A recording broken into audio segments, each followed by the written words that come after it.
Five Nights at Freddy's. Fazbear Frights.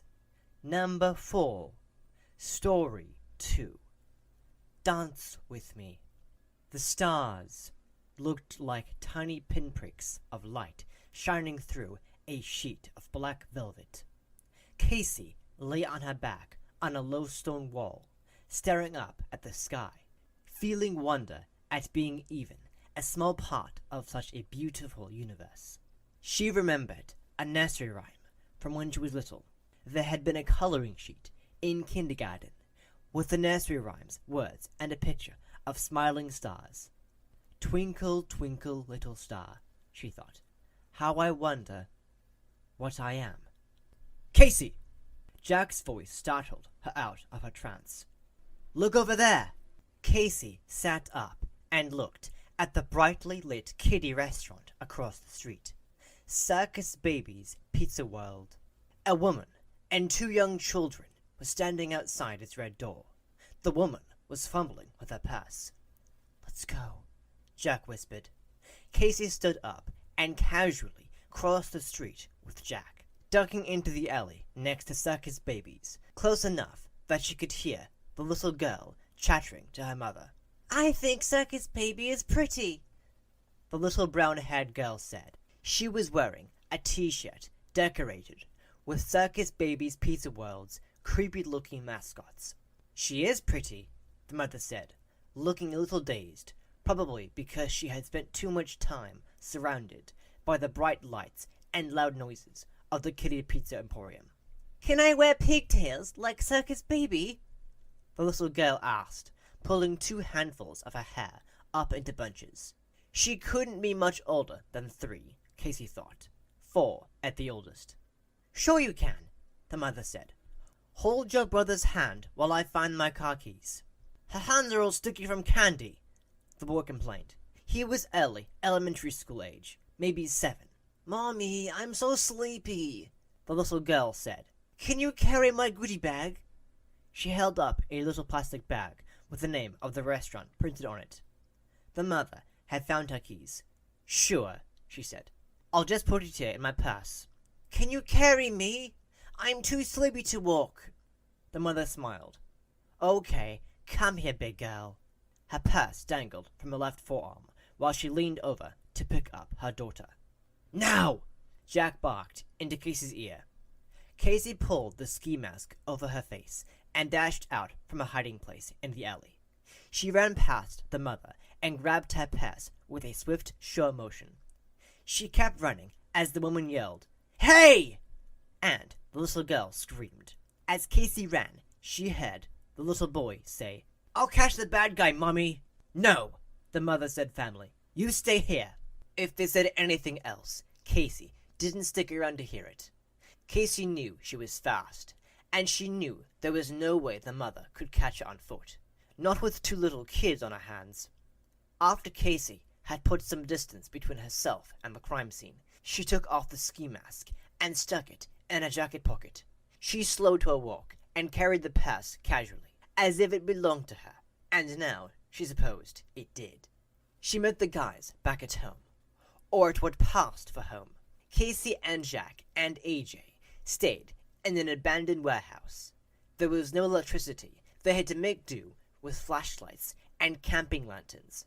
But there was a good roof, and the building was well insulated, which made it warmer than being outside.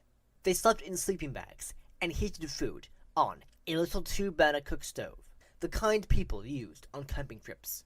Actually, living in the warehouse was a kind of indoor camping. That was one way to see it, Casey thought. She sat on one of the wooden crates they used as chairs, holding the stolen purse in her lap. How much did we get? Jack asked, leaning over her shoulder. He was sharp-nosed and twitchy, like a rat. I like how you say we, even though it was me who took all the risks, Casey said, unzipping the purse. That's the code of the thieves' den, AJ said, sitting on the crate next to her. He was big and bulky, the muscle of the group. We share everything. Yeah, Jack said. It's like how coaches say there's no I in team. Except there's no I in thief. Yeah, but actually there's an I in thief. Casey said, laughing. She pushed her long braids out of her face and peeked inside the purse. The first thing she pulled out was the little girl's goodie bag. No wonder the kid had screamed. She didn't want to lose all the candy and plastic junk she had won at the pizza place. Casey stuffed the goodie bag in her jacket pocket and then found what they were all waiting for, the woman's wallet. "How much?" Jack said. He was trembling with anticipation. "Hold your horses," Casey said, unfolding the wallet and taking out all the bills. She counted. "It looks like $87. It wasn't great, but it wasn't terrible. People hardly ever carried cash anymore." "What about cards?" AJ asked. "I'm looking." She glanced briefly at the woman's driver's license, then looked away. She always felt bad when she thought of the victim as having a face and a name, of them having to wait in line at the DMV for a new license. She pulled out the plastic cards. One gas credit card, one general credit card. The gas card was of limited use since they didn't have a car. Still, they could use it in gas station food marts, and they could definitely get some use out of the credit card before they had to ditch it. Casey badly needed some socks and a new pair of boots. The ones she was wearing were battered and tied together with duct tape, so her feet hurt all the time. "We'll try out the cards tomorrow," Jack said. "In the meantime, $87 split 3 ways is..." He made a big show of doing the math, writing in the air like he was solving a problem on the board at school. $29 each. "I'll take 20 of that now, Miss Casey. I'm gonna go out and see how much a person can party on $20. You two coming with me?" "I will," AJ said. "Give me a 22, Casey." He held out his hand. "I think I'll stay here," Casey said. She wasn't a partier like Jack and AJ. Her mother had partied a lot, and Casey had grown up knowing that her mom's tendency to blow through all her money in one carefree night meant they had to live with the consequences until her next paycheck. "Why?" Jack asked. "That's no fun." "I'm tired." Casey put the wallet back into the stolen purse. "I was the one who did all the running, remember?" All the guys had gone out. Casey lay on top of her sleeping bag and dug through the plastic sack from Circus Baby's Pizza World. She pulled out a pair of cardboard glasses with flimsy plastic lenses. The cardboard was decorated with a picture of some kind of weird robot ballerina. Casey put the glasses on briefly, but they made her feel strangely dizzy. And if there was something she was supposed to be seeing, it was too dark to see it. She put them in her jacket pocket for later. Everything else in the bag was candy.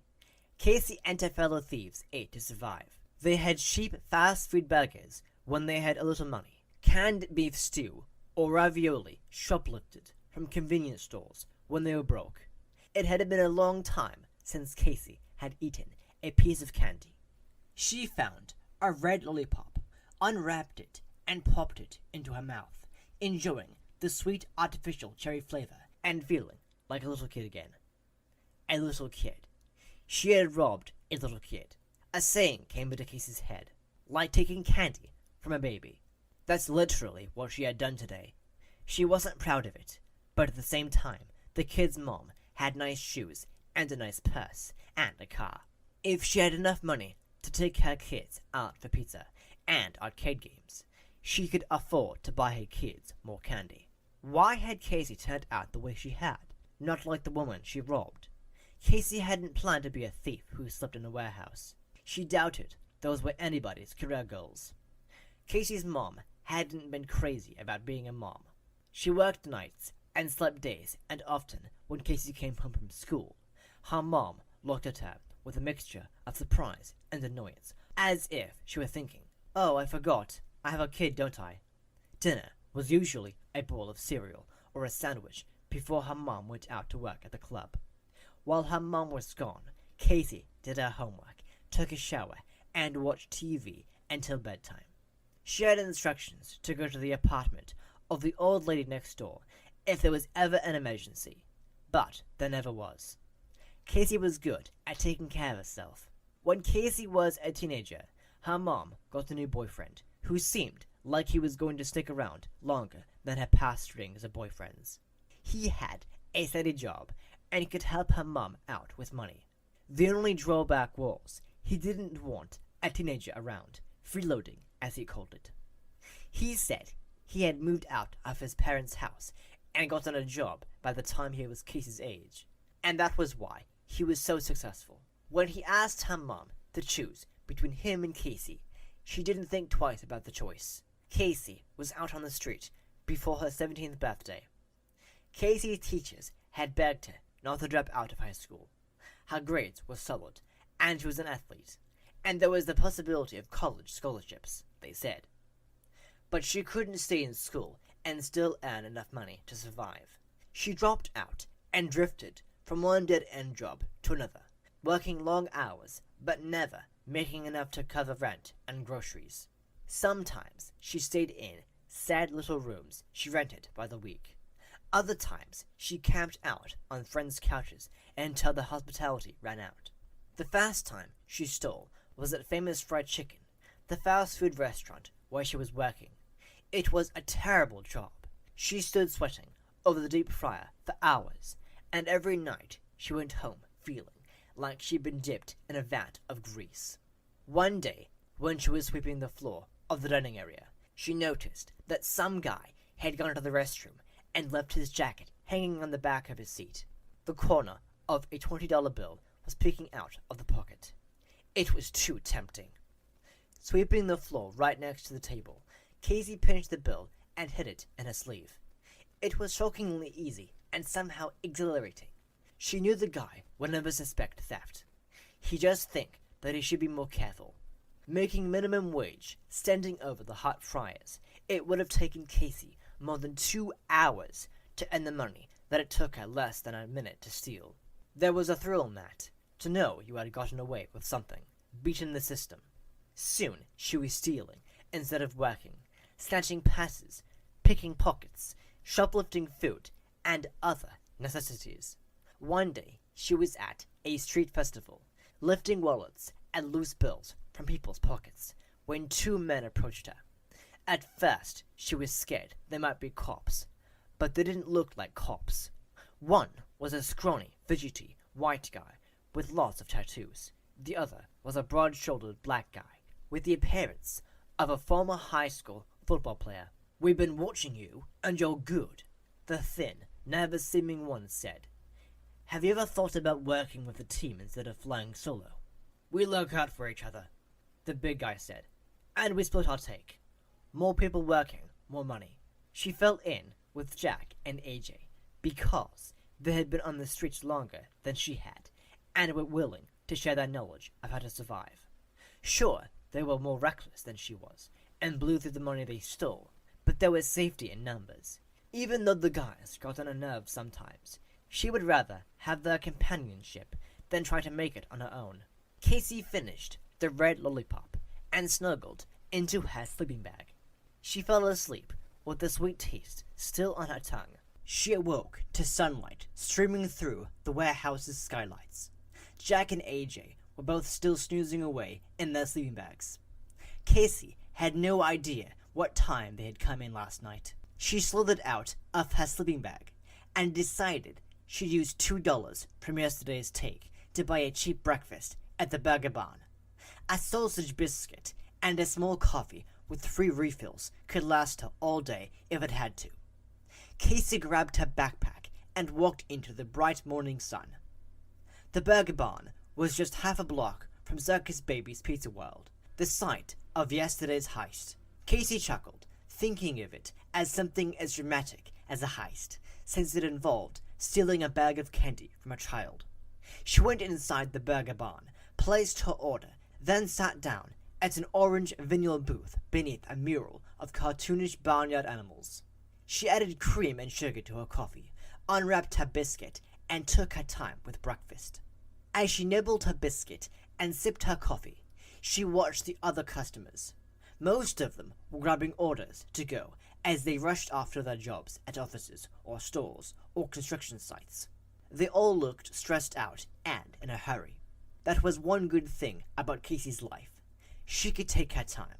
The only time she had to hurry was when she was running off with somebody's purse or wallet. Buying breakfast at the Burger Barn gave her the right to use the ladies' room without being kicked out. This was a right she treasured. After she finished her meal, she made her way to the restroom to do her grooming for the day. She locked herself in a stall and took a sort of sponge bath with baby wipes, then changed her socks, underwear, and shirt. After she was done in the stall, she went to the sink and washed her face and brushed her teeth. A woman dressed in the button-down shirt and khakis of an office job gave Casey a dirty look. But Casey ignored her. She had as much right to be in there as anyone else. Casey filled her water bottle and put it in her backpack. She was ready for her day. Out in the sunshine, her belly full of food and coffee, Casey felt good. She thought she might take a walk in the park before she went back to the warehouse to see what the boys were up to. As she walked, she shoved her hands in her jacket pockets and felt the cardboard glasses from the little girl's goodie bag. She smiled to herself and took them out. She hadn't noticed that a tiny slip of rolled-up paper was taped to the glasses' left earpiece. She peeled the tape off carefully, unrolled the slip of paper, and read, "Put on the glasses, and Ballora will dance for you." Casey put on the glasses and felt the same dizziness as the night before. She looked down the sidewalk toward Circus Baby's Pizza World. There, in the distance, she saw the image of a ballerina, her hands above her head, standing on tiptoe and spinning. It wasn't a very sharp image, blue and a little fuzzy. A hologram. That was what these kinds of pictures were called, she suddenly remembered. But even if distant and blurry, there was something fascinating about the strange ballerina doll twirling. A pirouette. That was the kind of word for that kind of twirling. When she was little, Casey had wanted to be a ballerina, just like a lot of other girls. But there had been no money, and her mother had said that even if there had been money, she wouldn't waste it on something as useless as dance classes. Casey stood on the sidewalk and watched the image as though hypnotized. It was beautiful, and there was so little beauty in Casey's day-to-day life. Casey felt overcome with sadness and longing, and another feeling too. Regret? Was she regretting the way she lived? A life should have beauty in it, shouldn't it? Life should be about more than just survival. After a while, Casey started to feel dizzy, as if she were the one doing the pirouetting herself. Afraid she might be sick, she took off the glasses and leaned against the side of a building to get her bearings. She looked down at the pair of glasses in her hand. Really, the ballerina was a really impressive visual effect for what looked like such a cheap toy. No wonder the little girl was upset when Casey snatched her goodie bag. To a little kid, these glasses would seem downright magical. Casey put the glasses in her pocket. She decided to skip the park and go back to the warehouse. She had to show the guys this crazy toy. Jack and AJ were just waking up when she got back. "What time did you guys get in last night?" Casey asked, sitting down on a crate. "Dunno, 2, 3? Jack yawned. He propped up on one elbow in his sleeping bag. "It doesn't matter. I don't have to punch anybody's time card." AJ unzipped his sleeping bag and sat up, cross-legged on the floor. "Hey, we were just saying we might take that gas card you pinched up to the Gas and Go and see if we can use it to get some groceries." "Sure," Casey said. "It would be good to have some food in the house. But first I wanted to show you something." Outside the warehouse, beside a dumpster, Casey took out the glasses. These were in the goodie bag from the pizza place. "Try them on." She held the glasses out to Jack. Jack put them on, struck a cool pose, then laughed. "Look in front of you," Casey said. "Do you see her?" "See who?" Jack said. "The dancing ballerina." "I don't see anybody," Jack said. "They just make everything look blue, that's all." "Let me see him," AJ said, taking the glasses from Jack and putting them on. He looked around. "I don't see anything either." "No ballerina?" Casey said. It didn't make sense. Why could they not see her? "Nope. Everything just looks blue, like Jack said." AJ handed the glasses back to Casey. Casey was confused. Maybe the glasses only worked in front of Circus Baby's Pizza World. But that didn't make sense either. Why would someone make a toy that only worked in one place? She put on the glasses and looked straight in front of her, across the street. The ballerina, Ballora, according to the instructions, was there, dancing in a garbage-strewn alley between two warehouses. But soon the dizziness overcame her, and again there was that uneasy feeling she'd had before. "Will I see her?" Casey said, taking off the glasses before she lost balance or threw up. "Maybe there's something wrong with your brain," Jack said, laughing and elbowing AJ, who laughed too. Casey ignored his ribbing and put the glasses back in her jacket pocket. But she did wonder, were they right? Was there something wrong with her? At the gas and go, they grabbed way more food than most people would buy in a convenience store. A jumbo loaf of bread, a jar of peanut butter, 6 bags of chips, cans of ravioli and beef stew, and a 12-pack of soda. Casey knew she would be the one to pay at the register because Jack and AJ always said she had an honest face. Also, people were less likely to suspect a woman of criminal activity. The cashier looked sleepy-eyed and bored as she rang up and bagged all the items. Casey scanned the stolen card in the machine and held her breath. It took only a few seconds, but it felt like ages until the word "approved" appeared on the screen. Casey, Jack, and AJ grabbed the bags and waited until they were outside the store to laugh at their good fortune. "Well, we won't have to worry about food for a few days," Jack said. "Hang on to that card, Casey." Casey put the card in a small compartment in her backpack. "I will, but I don't know if we'll be able to get by with using it again," she said. Usually, credit card companies were pretty quick to cancel cards they suspected were stolen. Back at the warehouse, they feasted on peanut butter sandwiches and potato chips and soda that was still cold from the convenience store's cooler. Jack and AJ were still high from the adrenaline rush of successfully using the stolen card. They laughed and joked around, but something was bothering Casey that she couldn't put a finger on. She smiled at Jack and AJ's jokes, but something that felt like worry was nagging at the back of her brain. The weird thing was that while she felt it, she didn't really know what she was worried about. There was always the thief's worry of getting caught. The worry of being arrested, tried, jailed. That worry never went away. But this feeling was something else. Somehow it had to do with the glasses, with the fact that she could see the dancing ballerina while Jack and AJ couldn't, with the strange way looking at the twirling ballerina made her feel. After they were finished eating, Casey grabbed one of the plastic bags from the convenience store. "Put your trash in here," she said to Jack and AJ, "and I'll take it out to the dumpster. Always cleaning up after everybody." "Such a little housewife," Jack said, dropping his empty soda bottle in the bag. "Hey, I can't help it if you guys are slobs," Casey said. "I don't want to get a bug problem in here." Casey had grown up in a series of progressively dumpier apartments. Her mom would get evicted for not paying the rent, and then they'd move to another place that was smaller and dirtier than the one before it.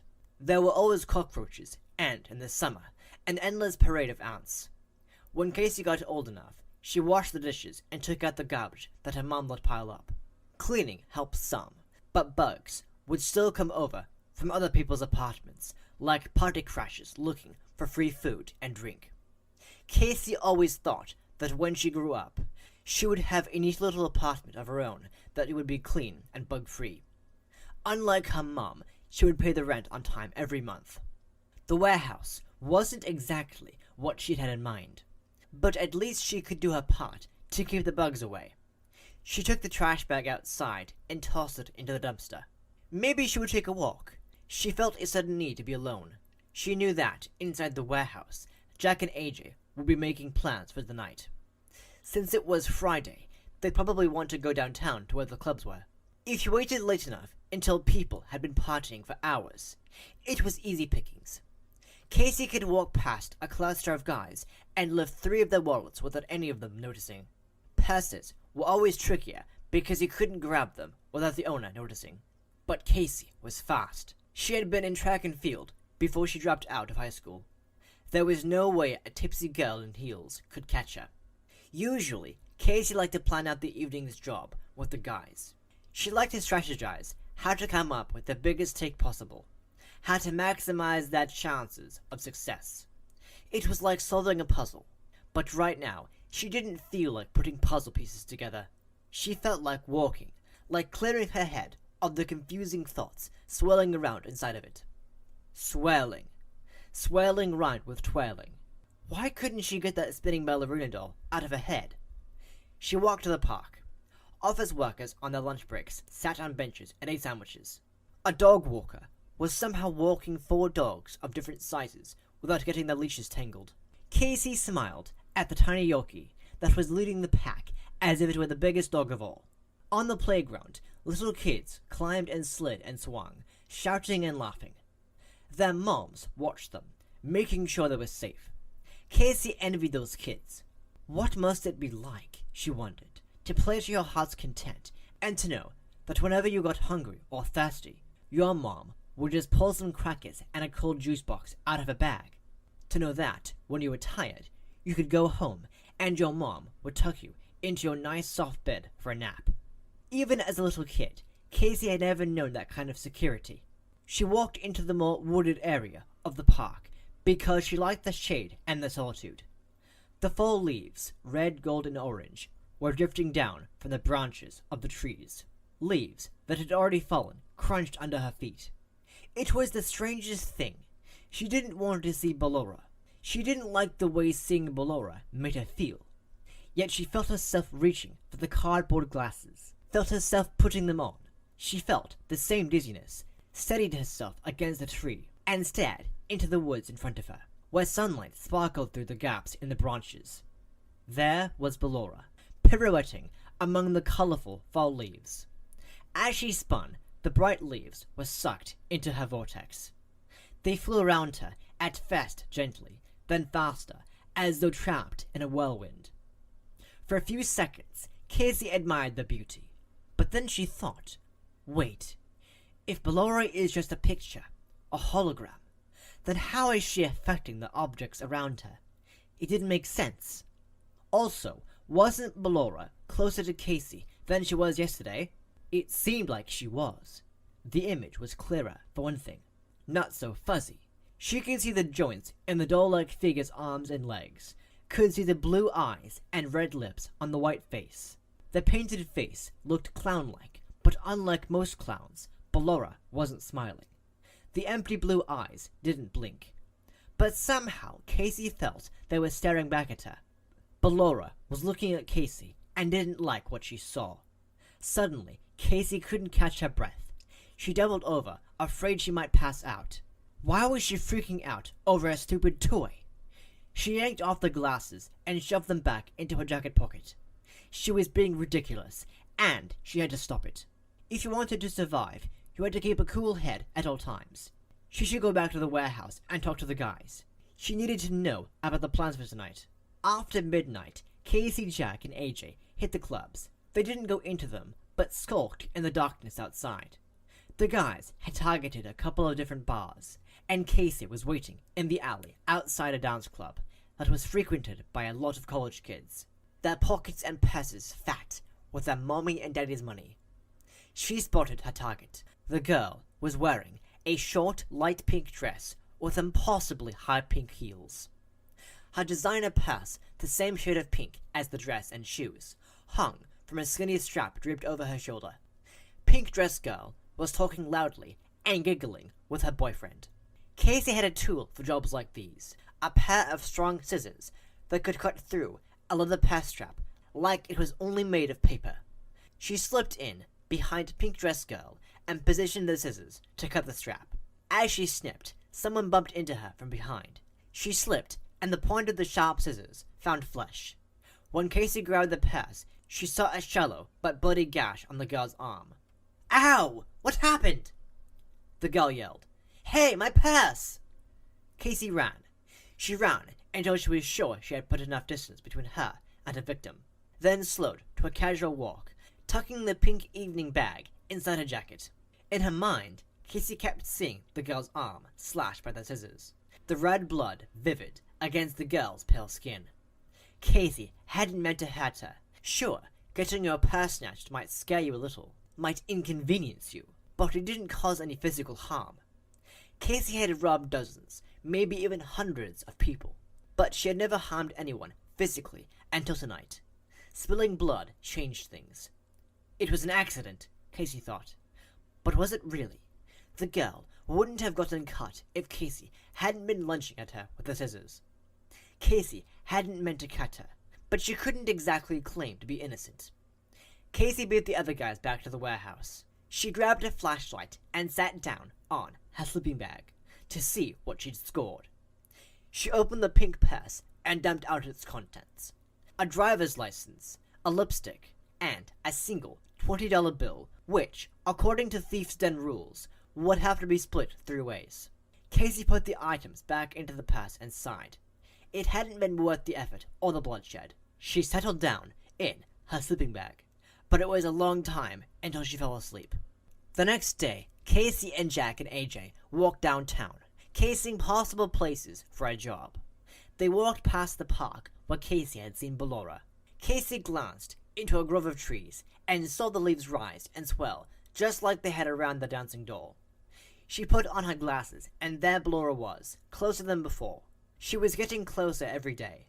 If Casey could just get the guys to see the doll, she would feel a lot better. Casey took off the glasses and hurried to catch up to Jack and AJ. "Wait, you guys," Casey said. She held out the glasses. "Put these on and look over there, right in the middle of those trees." "Again?" AJ said. "Not me. I love you like a sister, Casey, but I'm done with this weirdness." Jack rolled his eyes, but said, "All right, give 'em here." He put them on and looked where Casey was pointing. Nothing. Nothing. Casey's heart sank. "Zilch, zip, nada," Jack said. "The way I see it, there are 2 solutions to this problem. One is locking you up in a soft room, and the other is this." He dropped the glasses in a nearby trash can. "There. Problem solved. Okay?" Casey felt a wave of relief wash over her. Jack was right. No glasses, no problem. Okay. She even felt herself smiling a little. "Thanks, Jack." "You're welcome," Jack said. "Now you need to pull it together. The Thieves' Den needs your quick wits and nimble fingers. No more freaking out over weird stuff." Casey nodded. She couldn't believe she'd let herself fall apart because of a cheap toy. "Quick wits and nimble fingers. You've got 'em," Casey said, waggling her fingers. "Why don't we take the bus to the Mart and see if we can get that lady's credit card to work?" "Excellent idea," Jack said. "See? You're better already." The guys headed on toward the bus stop, but Casey hesitated. The glasses were what made her see Ballora. Being rid of them, she wouldn't see Ballora. But that didn't mean Ballora wouldn't be there. She could still be following Casey, getting closer to her every day. But Casey would have no way of knowing where she was. The thought of an invisible Ballora was scarier than the thought of a visible one. Casey reached into the trash can, retrieved the glasses, and put them back in her pocket before she ran to the bus stop. At the big box store, Casey picked out a new pair of boots, heavy, comfortable, and practical. They all grabbed packages of socks and underwear and t-shirts. Buying too much stuff would arouse suspicion, so they tried to limit themselves to the things they needed the most. As always, Casey was the one to make the purchase because of her honest face. Her face didn't matter much, though, because the cashier rang up the items without looking at her, then asked robotically, "Debit, credit, or cash?" "Credit," Casey said, holding out the stolen card. The woman scanned the card in the machine, frowned, then tried it again. "I'm sorry, ma'am. This card has been declined. Do you have another card you'd like to use today?" "No, thank you." Casey grabbed the useless card, abandoned her attempted purchases, and walked quickly to the front door, where Jack and AJ were waiting. "Declined," she said. "Well, that sucks," Jack said, as they walked out the door. AJ shook his head. "The lady must have reported it stolen. Too bad. I was kind of looking forward to buying new socks and undies." "Only one thing to do," Casey said. She took out her big scissors, cut the card into tiny pieces, and scattered the confetti into the nearest trash can. On the way back to the warehouse, they passed the park. Casey heard the rustling of leaves and glanced over to see them swirling. But that didn't mean Ballora was there, she told herself. She clenched her hands into fists. To stop herself from getting the glasses out of her pocket. The swirling leaves meant only that it was a windy fall day. That was all. Tonight's job had to make up for the run of bad luck. They sat huddled in the warehouse, eating canned ravioli with their hands and trying to figure out the next move. "We could try the pizza place again," Jack said. "People do take cash in those places." "No." Casey's response was automatic and forceful. "Why not?" Jack said. "Afraid you might end up with some scary possessed toy?" "It's not that," Casey said. She probably deserved the mockery. She had let the thing with the glasses get out of control. I just don't like to get kids involved, okay? We've not done the train station in a while, AJ said. It's real easy to mix in with the crowd there and pick some pockets. It might be a good way to get your confidence back, Casey. Yeah, let's do that, Casey said. That was what she needed, an easy job. They didn't have to go inside the station, just wait until rush hour, when a bunch of people came spilling out of the station's exit, then slip into the crowd unseen. Casey eased her way into the mass of people, scoping for prosperous-looking businessmen with wallet-shaped bulges in their back pockets. She had just found one and was reaching for it when someone grabbed her arm. She startled and saw it was Jack. He mouthed the words, "Let's go." When she saw the flashing blue lights, she understood. A police car had pulled up to the curb. Casey and AJ and Jack walked with the crowd, nice and casual, like they had just gotten off the train themselves. Casey didn't breathe easy until the blue light was way behind them. "Could this day have been any worse?" Jack said, once they were back in the warehouse. "Bad luck always comes in threes," AJ said, holding up 3 fingers. "So we've got 2 down and 1 to go." "I don't believe in superstition," Jack said. "Not black cats, not broken mirrors, none of it." It was chilly in the warehouse, warmer than outside, but still not warm. Casey decided to keep her jacket on. It was getting nippier at night, and her hands were cold. Soon she'd have to buy or steal some gloves. She shoved her hands in her jacket pockets for warmth. There were the glasses. Where was Ballora? Was Ballora about to catch her? Was that the 3rd piece of bad luck? Her heart pounded in panic, and she ran past Jack and AJ, out of the warehouse. Now the cold was the least of her worries. Outside, she put her head in her hands and paced back and forth. Finally, with a shaking hand, she reached into her pocket and took out the glasses. Because she couldn't help herself, she put them on. There, under a beam from a streetlight, only a few yards away, Ballora twirled. She was closer than she'd ever been before. Casey could see every joint in her body, each detail of her face, torso, and tutu. She was beautiful and horrible at the same time, and she was definitely getting closer. Casey tore the glasses off and shoved them back into her pocket. She sat on the cold, damp curb and tried to think. Each time she had seen Ballora, she had been a little closer. What was going to happen when Ballora got close enough to touch her? Could Ballora catch her? Casey felt like she was waiting for punishment. She didn't know if it would be swift and sure, or long and torturous. She didn't want to know. There had to be a way to escape, Casey thought. Ballora had appeared the first time outside Circus Baby's Pizza World, the scene where Casey had stolen the glasses. Since then, Ballora had stalked her throughout the city. Maybe, Casey thought, Ballora could only follow her in the city while the crimes had occurred. Maybe if Casey could leave, go somewhere else, she could leave Ballora behind. It was worth a shot. Casey waited until Jack and AJ were asleep, then sneaked into the warehouse and quietly rolled up her sleeping bag, grabbing her backpack of belongings. She took her portion of the money from the thief's den hiding place and left Jack and AJ the rest. She wouldn't steal from them. They had been like brothers to her, annoying sometimes, but good to her in their own way. It was a long walk to the bus station. She looked at the list of departures. The next bus leaving was headed for Memphis at 6 a.m. She guessed she was going to Memphis. She bought a ticket, which cost half of her money, then settled on a bench to try to sleep a couple of hours. She woke at 4:30, aware of someone near her. She clutched her backpack to protect her belongings from people like herself. "I'm sorry, I didn't mean to wake you up." The voice belonged to an elderly lady with gray hair and skin a couple of shades darker than Casey's. She had on a butter yellow flowered dress and a matching hat. She looked like she was going to church. "It's okay," Casey said. "I needed to wake up anyway. My bus leaves in an hour and a half." "Where are you headed?" The lady settled herself down next to Casey. For a second, Casey wondered if she could tell her, but the old woman's tone was so kind, she didn't see the harm in it. "Memphis," she said. "Oh, that won't be too long a trip," the lady said. "I'm going to Chicago to see my son and daughter-in-law and my grandbabies. It'll be a nice visit once I get there, but it's going to be one long bus ride. You got family in Memphis?" "No, ma'am," Casey said. "I'm just looking for a fresh start." It wasn't like she could tell the old lady she was running from a ballerina doll that possibly meant her harm. That would make the old lady move off the bench real fast. "You got a job lined up?"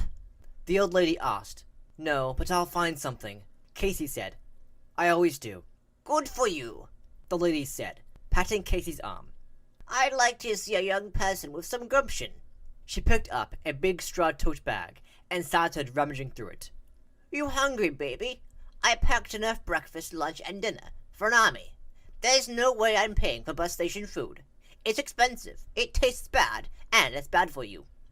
Casey was hungry. She hadn't realized it until the lady mentioned food. "I am a little, yeah. But you don't have to share if you don't." "I've got plenty, baby." From the bag, she produced a small bottle of orange juice, cold and wet, with condensation.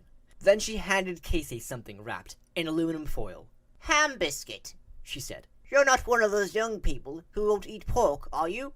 "No, ma'am," Casey said. "I'll eat anything that's put in front of me. Thank you." The biscuit was homemade and fluffy, and the ham was just the right amount of sweet and savory. It was the best food Casey had eaten in a long time.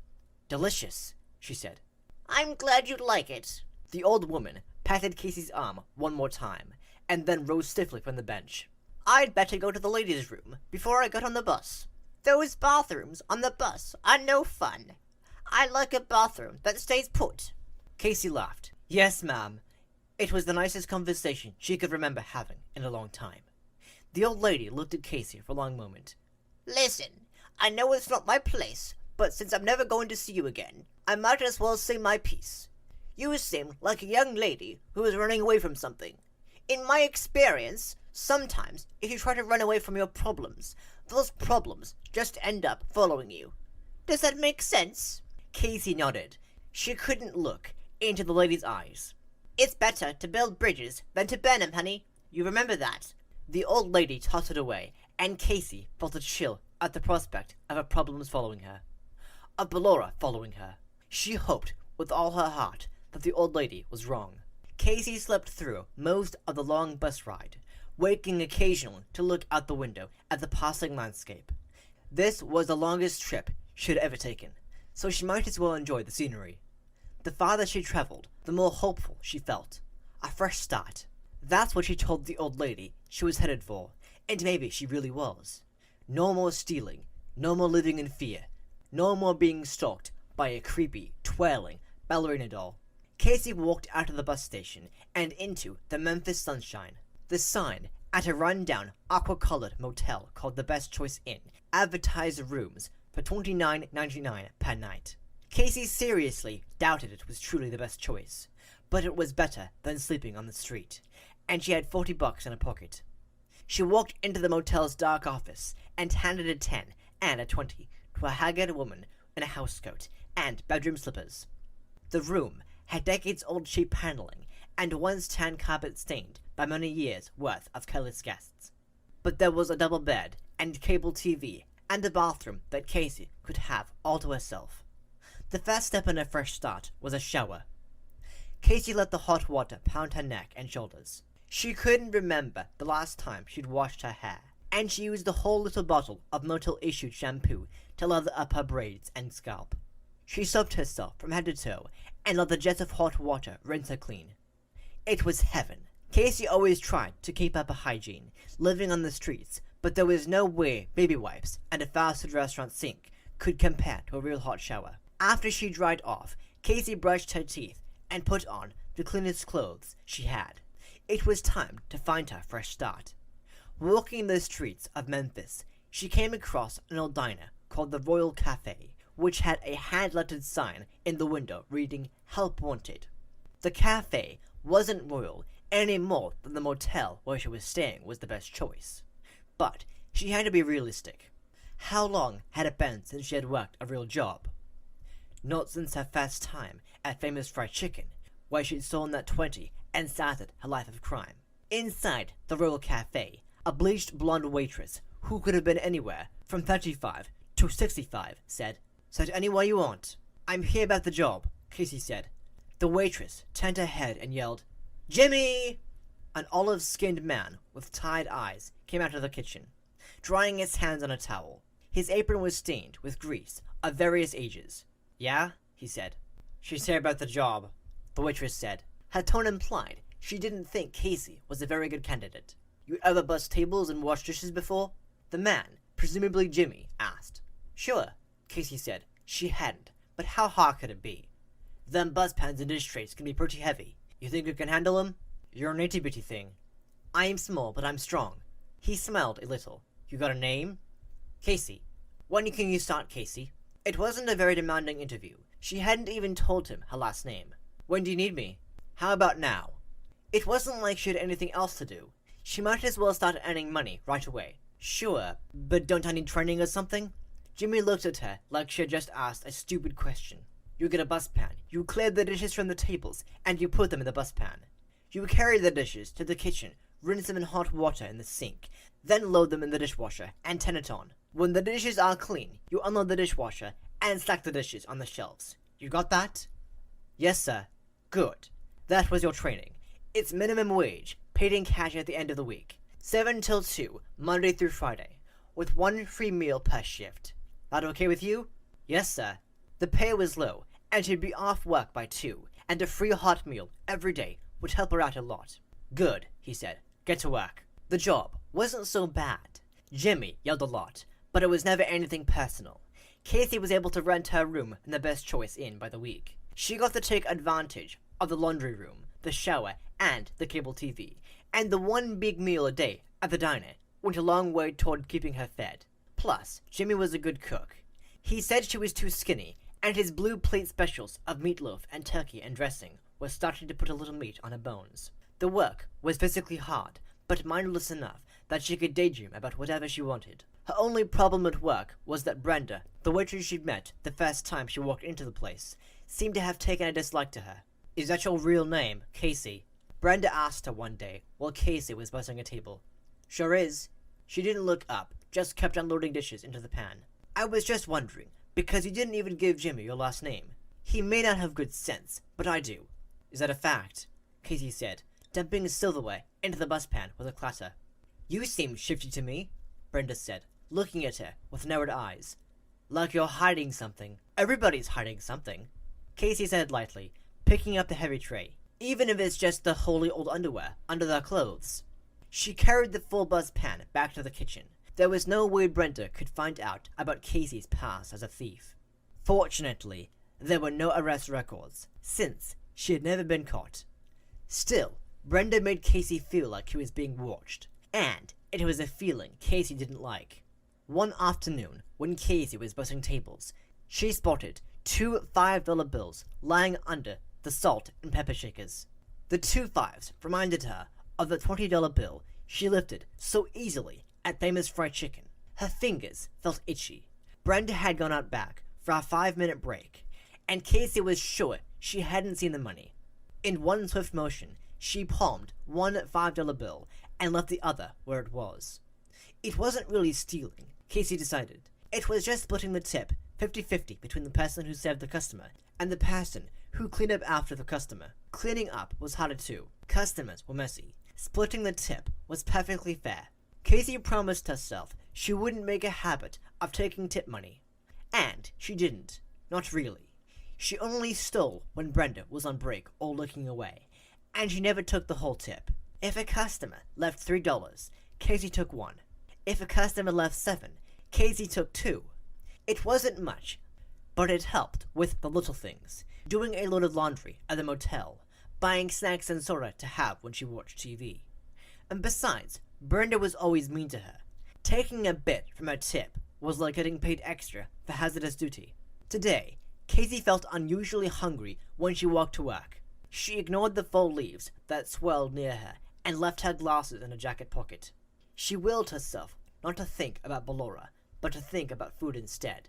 Usually, she took her 1 free meal per shift at lunch, but today, she thought she might order breakfast instead. The Royal Breakfast Special, she decided. 3 buttermilk pancakes, 2 eggs to order, bacon, and home fries. She was running early this morning, so she would have time to eat before the first customers trickled in.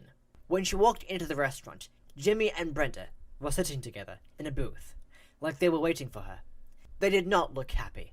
Casey I'm glad you got here early this morning, Jimmy said, gesturing for her to sit down across from them. We need to talk. In Casey's experience, when somebody said, we need to talk, the words that came after weren't going to be good. Nobody ever said, we need to talk. So how about a raise and this plate of warm cookies? With a sinking feeling, Casey sat down in the booth. Jimmy folded his hands in front of him. Brenda has told me that, since you started working here, she's been getting a lot less money in tips. Do you know anything about that? The hunger in Casey's stomach was replaced by fear. How am I supposed to know what Brenda makes in tips? She asked. Well, Jimmy said, customers leave their tips on the table, and sometimes the money's still on the table when you bust it, so... I know you've been stealing my tips off the table! Brenda interrupted. Her face was red with rage. Not all the money, but enough so you think I won't notice. But I do notice. I know my regular customers. I know what they order, and I know how much they tip. Casey remembered the first rule of the thieves' den. If suspected or caught, deny, deny, deny. Look, Brenda, I know you didn't like me from the moment I walked in the door, and it's okay. You don't have to like me. But that doesn't mean you have the right to accuse me of things I don't know anything about. See? Brenda elbowed Jimmy. Shifty, like I said. Aren't you going to fire her? Jimmy closed his eyes and massaged his temples like he had the world's worst headache. He was quiet so long that Casey finally broke the silence and said, Am I being fired, Jimmy? Jimmy opened his eyes. You're not being fired. You're being watched. If there's anything to what Brenda says, cut it out, or you will be fired. Now go back to work. Yes, sir. Cut it out? Brenda said. That's it? Like I said, I'm watching her, Jimmy said, then looked at the door. Here comes the early morning crowd. You'd better get to work too. On the way home, Casey walked past a grassy area where the autumn leaves rose and swelled in a circle. Fine, she said to herself, and put on the glasses. There was Ballora, spinning nearer than ever. Clearly, there was no getting away from her. Dizziness overcame Casey. Why? She yelled. Why do you keep following me? Several people turned to look at her like she was crazy. Was she crazy? She didn't even know anymore. That night, Casey dreamt she was sitting in a red velvet seat in a beautiful theater with a golden domed ceiling. The theater was empty except for Casey. The lights went down, sending the room into blackness, and orchestral music swelled. The lights came up on the stage, and Ballora danced out on tiptoe. She danced to the left of the stage, and a huge purple and gold satin banner unrolled from the ceiling.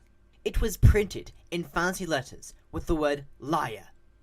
Ballora put her hands to her cheeks as if startled, then lifted her arms for a long pirouette. She danced over to the right side of the stage, where another large purple and gold banner unrolled. This one was printed with the word thief.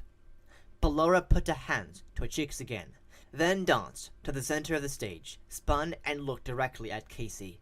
She pointed at her, and one more banner unfurled itself center stage. This one said, You.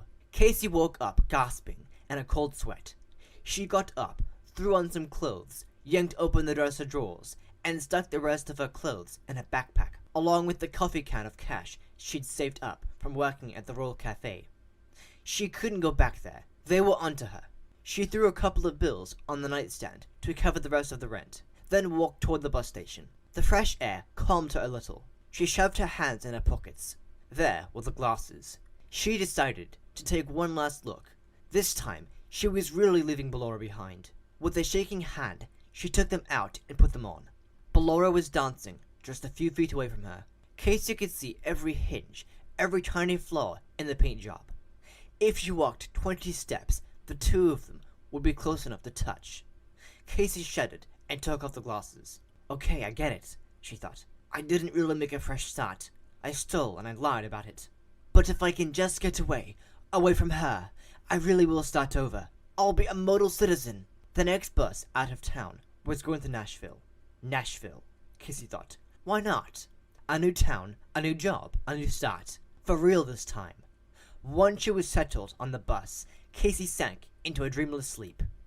The Music City Motel, where Casey rented a room, had the same cheap paneling and stained carpet as the motel in Memphis, but cost $5 more a night. Lying on the lumpy mattress, looking at the want ads in the newspaper. Casey told herself she needed to make a real life. She needed to live instead of just surviving.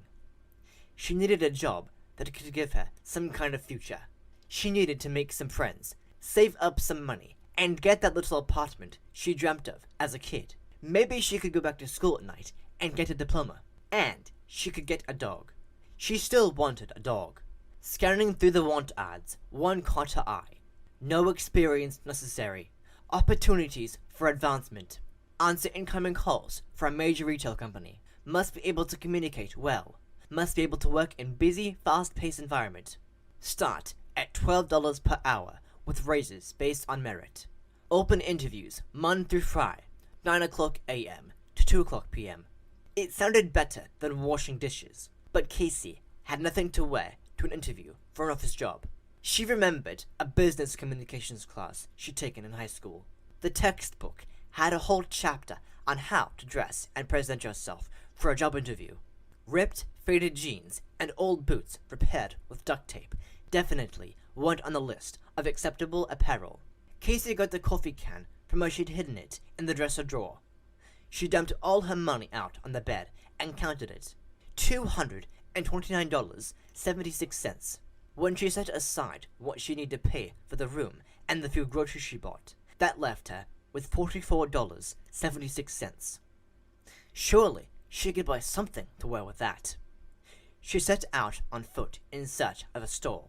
She figured the nice clothing stores wouldn't be on this side of town, with its cheap motels and pawn shops and bail bondsman offices. She didn't want to spend any of her meager money on a bus ride to the mall. Besides, she wouldn't be able to afford anything in one of the nice stores anyway. After an hour of walking, her feet aching in her battered boots, she found a store called Unique Fashions. In the window, bald white, faceless mannequins modeled colorful dresses. Surely a store in this neighborhood wouldn't be too expensive. Casey opened the door and started a little when a bell chimed. She passed a floor-length mirror and saw herself as she must to the other people. Her clothes, old, baggy, and ill-fitting. Her face tired beyond her years. She didn't look like she belonged in this store, with its bright lights and neat racks of dresses, tops, and skirts. Maybe she should just go. Let me know if there's anything I can help you with, honey, the woman behind the counter said. She was around the age of Casey's mom, wearing a canary yellow dress with a bright scarf and perfectly applied makeup. Casey wondered if she would ever look so put together. Thank you, she said. Casey browsed through the racks of clothing, not sure what would be best for a job interview, not even sure of what size she wore. Finally, she found a crimson dress splashed with cream-colored flowers. She remembered that once a cute boy in high school had told her red was her color. She knew it would look good on her. The saleslady, who had been at the cash register, appeared beside her as if by magic. Do you want to try that on, honey? Casey nodded. Trouble is, I have not worn a dress in so long, I don't even know what size I wear. The lady looked her up and down. Well, you're no bigger than a minute. I try a 6. She smiled. It's been a long time since I was a 6. About 3 kids ago. I bet you don't have any of those yet, do you? No, ma'am, not yet. Casey held onto the dress and tried to imagine a future with a steady job, a comfortable place to live, maybe even a husband and kids. Could that kind of life ever be in the cards for someone like her? It was hard to even picture what it would be like. The fitting rooms are over there, the saleslady said. Just holler if you need anything. Thank you. Casey locked herself in one of the tiny rooms and slipped off her boots, jacket, jeans, and t-shirt.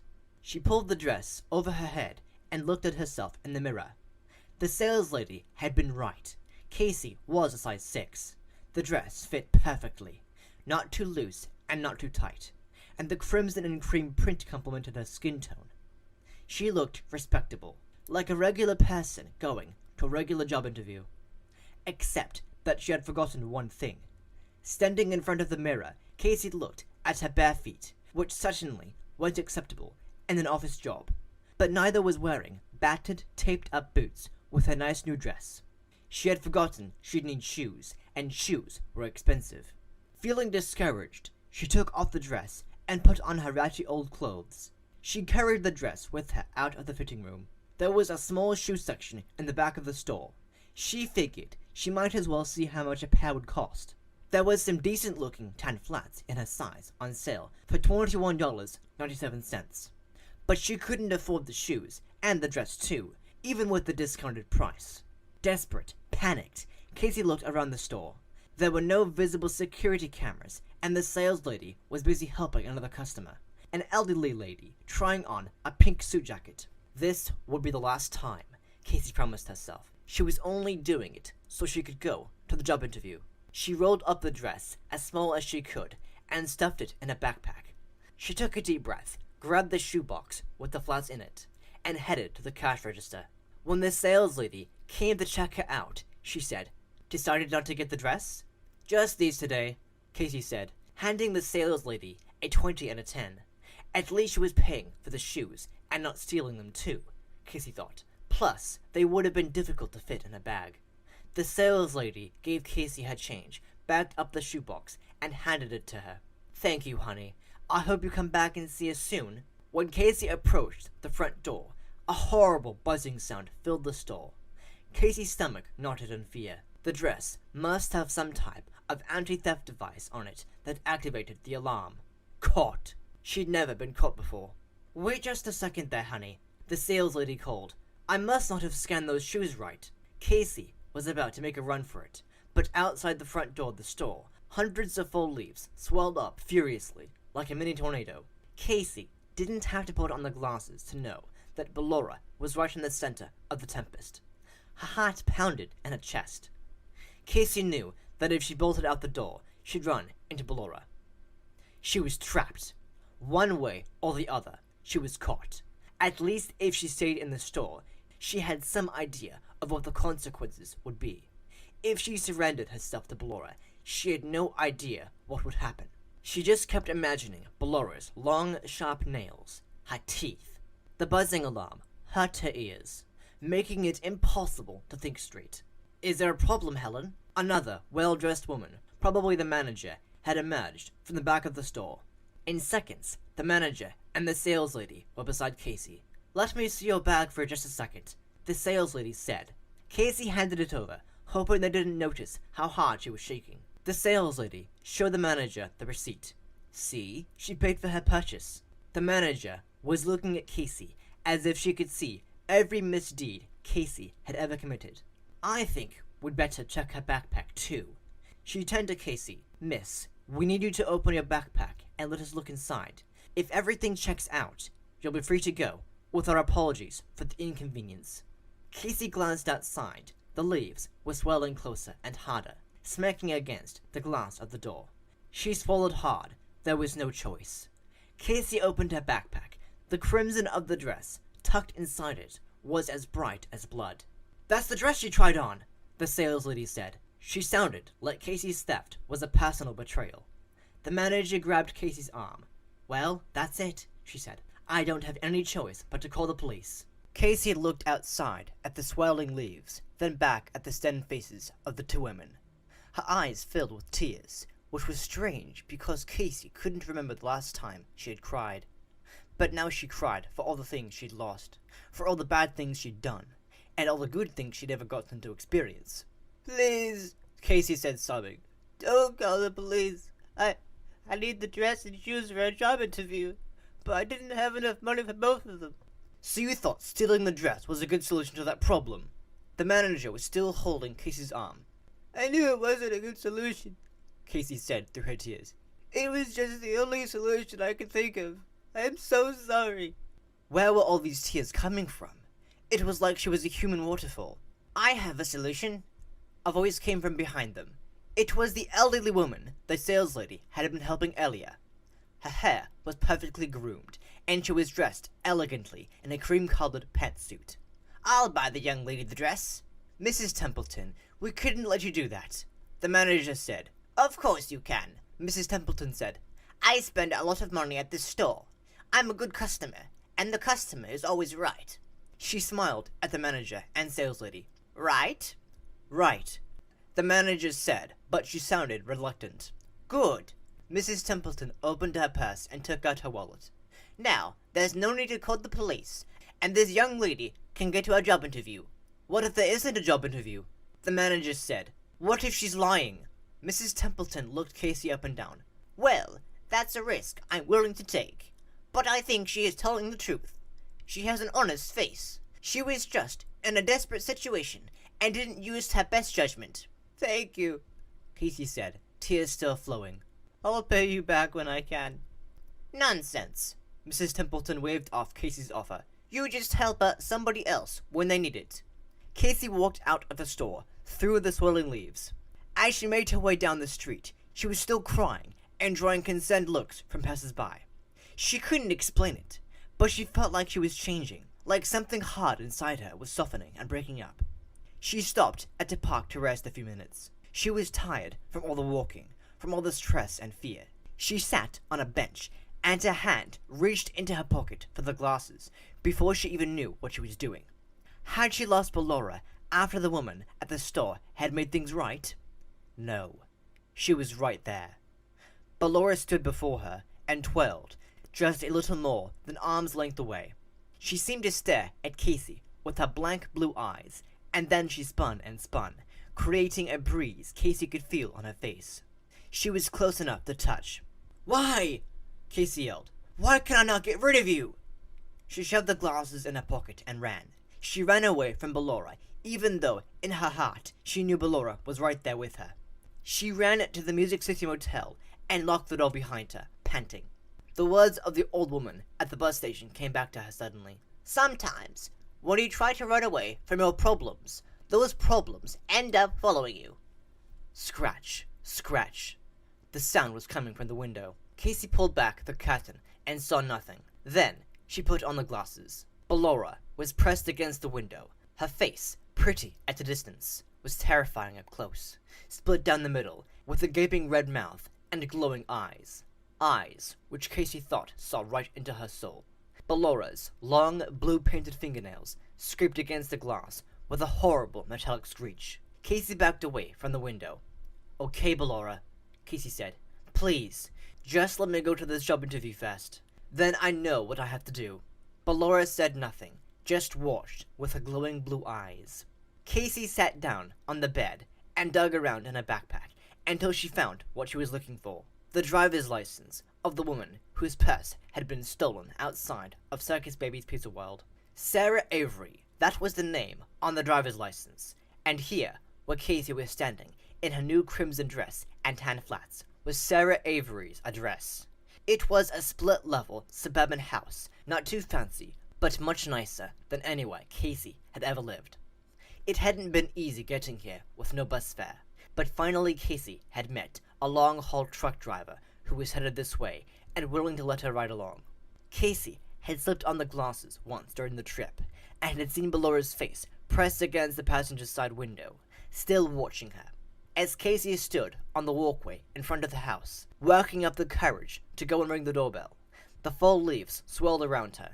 She didn't put on the glasses, but she felt Ballora behind her, sharing the space in the eye of the tiny tornado. Ballora was close enough to touch, waiting for Casey to lose her nerve. Casey took a deep breath, walked up to the door, and rang the bell. The leaves blew past her with a giant whoosh, and Casey felt a sudden, unfamiliar sense of calm and peace. A small woman with brown hair opened the door. She was wearing track pants and a t-shirt from a 5K run for charity. Hello? She said, sounding a little puzzled. Hi. Casey's voice quavered. You don't know me, and this is really awkward. Do you remember that time a couple of months ago when your purse got stolen outside of Circus Baby's Pizza World? Sure, it was terrible. Nobody forgets something like that. She knitted her brow and looked at Casey. Are you the police? She was so far off track that Casey couldn't help but smile. No, actually. I'm the thief who stole your purse. Ex-thief, that is. The woman's jaw dropped. You? But you look so nice. Why did you come here? I came because I wanted to give you this. She pulled Sarah's wallet from her backpack. I'm sure you've replaced your license by now, but your old one is in there. There's $20 in there, too. My first installment of paying back what I took from you. I have a job now. I start on Monday. I'll send you more money after I get my first paycheck. Sarah took the wallet. This is amazing. What made you decide to do this? Casey thought of Ballora spinning wildly. I guess somebody finally scared me into doing the right thing. I've changed. I'm still changing. And I wanted to say I'm sorry and ask you if you could ever forgive me. Of course I can, Sarah said. So few people admit they've done wrong. It's refreshing to get a real apology. Consider yourself forgiven. As a matter of fact, I was just making some tea. Would you like to come in and have a cup with me? Me? Casey said, as though there was somebody else Casey would be talking to. Aren't you afraid I'll rob your house or something? As a matter of fact, I'm not. Come in. Sarah held the door open, and Casey walked into the bright, sunny house. A big brown dog greeted her, wagging its tail. In the kitchen, the little girl Casey remembered from that night was sitting at the table, coloring a picture with crayons. She looked first at Casey, then at her mom. Mommy, do we know this lady? She asked. No, sweetie, but we're getting to know her, Sarah said, pouring hot water in mugs for tea. Casey smiled. In some ways, she felt like she was getting to know herself. I'm Casey, she said to the little girl. I'm Isabella, the little girl said. Her eyes were big and blue, but they were bright and lively, not blank like Ballora's. Isabella, I think I have something that belongs to you, Casey said. Isabella hopped down from her chair. What is it? Casey reached into her bag, pulled out the cardboard glasses, and held them out to Isabella. Isabella's wide blue eyes grew even wider. It's my Ballora glasses that got stole, Mummy! Sarah set 2 mugs of tea and 1 cup of juice on the table. Stolen, not stoled. But all right. Tell Casey thank you for returning them. Thank you for returning my glasses, Casey, Isabella said, smiling up at her. Casey smiled back. You're welcome. Casey knew she didn't need them anymore. And besides, they had always really belonged to Isabella. Isabella put on the glasses and let out a little gasp of surprise. There she is! Isabella said. The little girl stood still for a moment, glasses on, her mouth agape in wonder. And then she started to dance. And that is the end of Story 2. Thank you for listening to this read-through of Five Nights at Freddy's Fazbear Frights number 4, Story 2, Dance With Me. I really hope you enjoyed listening to it. If you did enjoy it, don't forget to hit that like button, and if you're new to this channel, subscribe and click that bell icon so you'll be notified whenever I upload a new video. And I'll be back next time with the next story. Alright? See ya.